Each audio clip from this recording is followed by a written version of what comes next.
মানুষের এই জীবনটা আসলে একটা ঘোরের মতো, একটা ঘুমের মতো। যখন সে মারা যাবে, যখন আখিরাতের জীবন শুরু হচ্ছে, তখন সে জেগে ওঠে। এটা ভেবে চিন্তা করেন, আমরা যখন স্বপ্ন দেখি, স্বপ্নের মধ্যে তো অনেক কিছু হয়। স্বপ্নের মধ্যে যখন মানুষ কোনো বিপদ দেখে সে ভয় পায়, স্বপ্নের মধ্যে যখন ভালো কিছু হয় তখন সে খুশি হয়, এবং স্বপ্নের মধ্যে মনে হয় কত ঘটনা ঘটতেছে অনেক সময় নিয়ে।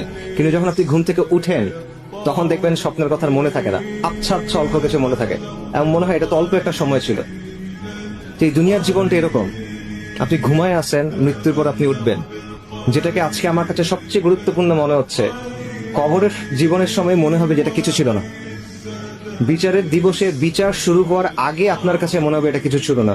বিচার শুরু হয় নাই এখনো, জান্নাত জাহান্নামের জীবন এখনো শুরু হয় নাই। জাস্ট ইয়াউমুল কিয়ামাতে বিচার শুরু হওয়ার আগের যে সময়টা, ওই সময়টাতে আপনার কাছে মনে হবে যে দুনিয়ার জীবন এটাতে একটা মুহূর্ত ছিল শুধু। কিন্তু এখন আমরা সবকিছু ভুলে এই জিনিসটা নিয়ে চিন্তা